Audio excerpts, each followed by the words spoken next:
Sabda baginda Nabi besar Muhammad sallallahu alaihi wasallam, al-fajirur roji li rahmatillahi ta'ala aqrabu ilaihi minal abidil mukniti. Bahwa seseorang yang pendosa besar tapi mengharap akan kasih sayang Allah subhanahu wa ta'ala, maka orang tersebut lebih dekat dengan rahmat Allah daripada ahli ibadah yang memutuskan rahmat Allah subhanahu wa ta'ala.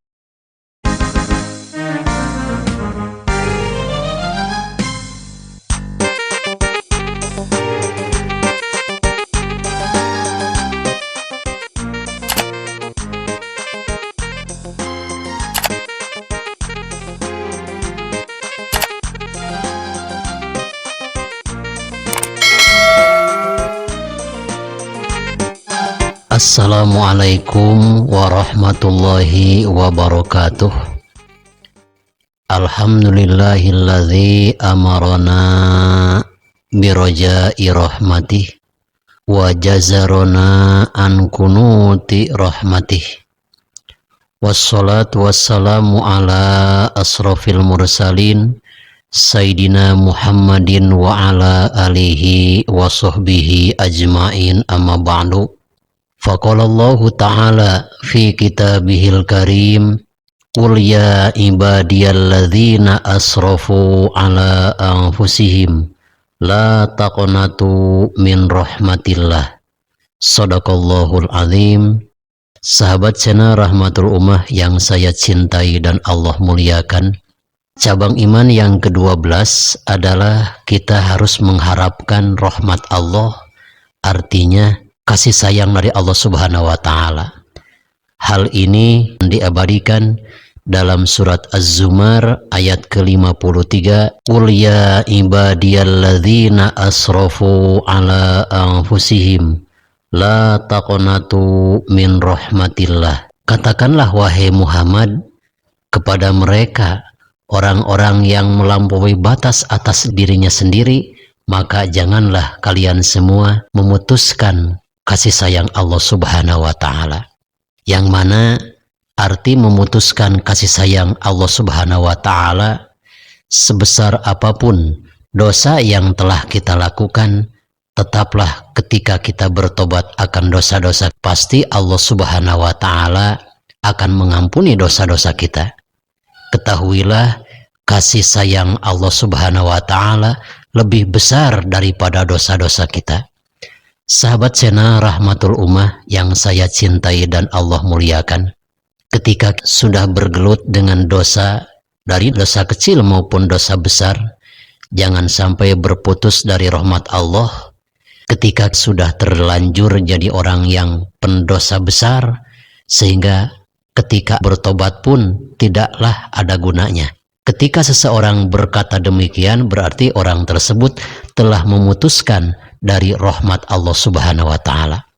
Sabda baginda Nabi besar Muhammad sallallahu alaihi wasallam, al-fajirur roji li rahmatillahi ta'ala aqrabu ilaihi minal abidil mukniti.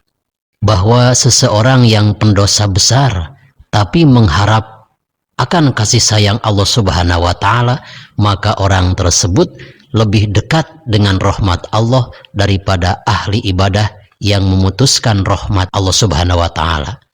Untuk lebih dimengerti, ada dua orang. Yang pertama, ahli pembuat dosa, tapi walaupun orang tersebut sering berbuat dosa, masih mengharapkan rahmat Allah. Ya Allah, saya bertobat dengan dosa-dosa saya yang telah saya lakukan, semoga Engkau mengampuni dan merahmati aku. Orang tersebut lebih istimewa daripada orang ahli ibadah yang tidak membutuhkan rahmat Allah.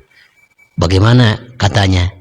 Saya tidak perlu rahmat Allah, cukup saya bisa masuk surga dengan sholat saya, dengan puasa saya. Saya pasti masuk surga. Karena apa? Saya punya modal sholat, saya punya modal puasa, saya punya modal sedekah dan yang lain-lain. Saya sudah tidak membutuhkan rahmat lagi.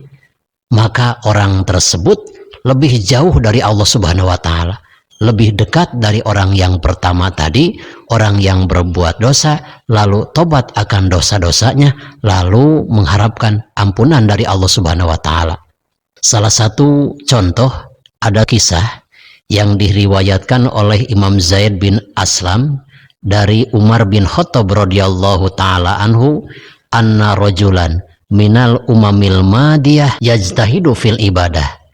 Telah diceritakan oleh Ibnu Umar dari Zaid bin Aslam radhiyallahu taala anhu, pernah di suatu ketika ada orang umat terdahulu, mereka telah melaksanakan ibadah dengan hebatnya sampai-sampai lupa capek, lupa letih, lupa lelah, sehingga mereka di hari kiamat akan berkata, "Ya Allah, saya ingin masuk surga dengan sholat saya ingin masuk surga dengan sodako saya ingin masuk surga dengan puasa saya." Maka Allah Subhanahu wa taala berfirman, "Udkhulin nar," masuklah engkau ke neraka.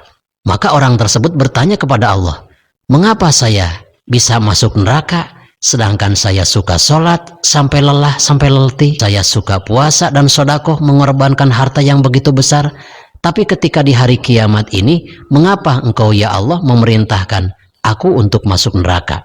Firman Allah Subhanahu wa taala, "Seluruh jumlah ibadahmu yang telah engkau lakukan hanya bisa membeli nikmatku yang aku berikan kepadamu untuk nikmat bisa mengedipkan mata." Masya Allah, orang tersebut beribadahnya itu selama 400 tahun, begitu lelahnya, begitu letihnya, tetapi seluruh ibadahnya ditimbang-timbang oleh Allah Subhanahu wa taala cuma bisa membeli nikmat Allah berupa mengedipkan mata. Barulah orang tersebut menyadari bahwa dikira mereka beribadah itu bisa membeli segalanya. Ternyata masuk surga itu hanyalah dengan rahmat Allah Subhanahu wa taala.